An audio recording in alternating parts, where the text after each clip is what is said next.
మా ముందు పెట్టింది. మేము నమ్మినాం. ఇంత ధోకాబాజీ పార్టీ అని మేము ఎప్పుడు అనుకోలేదు. 6 గ్యారంటీలను 100 రోజుల్లో ఎట్టి పరిస్థితుల్లో అందరికీ అమలు చేస్తా ఉన్న కాంగ్రెస్ పార్టీ కండిషన్ల పేరుతోని మళ్ళా మోసం చేసే ప్రయత్నం చేస్తుందని చెప్పి వాళ్ళ ప్రజలు భావిస్తా ఉన్నారు. 423 హామీలు ఇచ్చారు. 6 గ్యారంటీలు ఇచ్చారు. 6 గ్యారంటీలో అనేక హామీలు ఉన్నాయి. కేవలము 4-5 హామీలు నెరవేర్చి 6 గ్యారంటీలు అమలు చేసినట్టు చెప్పుకునే ప్రయత్నం చేస్తున్నారు.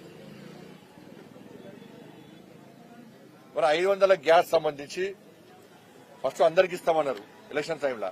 తర్వాత రేషన్ కార్డు ఇంతవరకు ఈయనలే. కాంగ్రెస్ బీఆర్ఎస్ పార్టీ ప్రభుత్వం రేషన్ కార్డు 10 సంవత్సరాలు ఒక్కరికి ఇవ్వలే. దాదాపు 10 లక్షల మంది రేషన్ కార్డుల కోసం ఎదురుస్తున్నారు. వాళ్ళకి ఈయనలే. ఇవ్వకుండా రేషన్ కార్డు ఉన్న వాళ్ళకే 500 రూపాయలు సెంటర్ అన్నారు. మళ్ళీ ఏమన్నారు?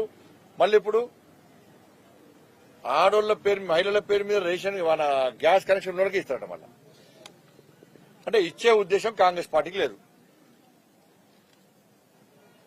రేషన్ కార్డు ఎందుకు ఇస్తారు? ఇవ్వకపోవడానికి అభ్యంతరం ఏంది? కాబట్టి కేవలము మళ్ళా ఎన్నికల కోడ్ వస్తుందని తెలిసి ఎన్నికల కోడ్ పేరుతోని తప్పించుకోవడానికి కాంగ్రెస్ పార్టీ ప్రయత్నం చేస్తున్నది. మేము మళ్ళీ చెప్తున్నాం, ఎన్నికల కోడ్ 100% వస్తుంది. మీరు 100 రోజులు అమలు చేస్తున్నారు. 80 రోజులు అయిపోయింది. మీరు అమలు చేస్తారా చేయరా?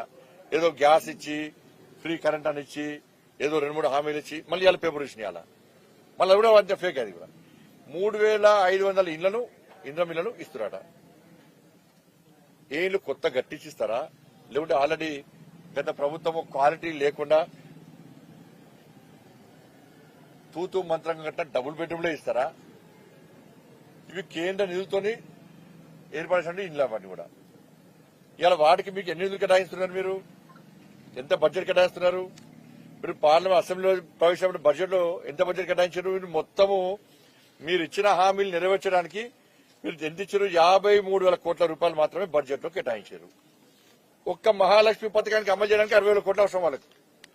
ఈ ఇచ్చిన హామీలు ఈ 6 గ్యారెంటీలు అమలు చేయాలంటే ఈ రాష్ట్ర ప్రభుత్వానికి దాదాపు 5 లక్షల కోట్ల అవసరం ఉంటుంది. గత ప్రభుత్వం 5 లక్షల కోట్లు అప్పు చేసింది ఎన్నికల ముందు మీరు చెప్పి మేము చెప్పినాం.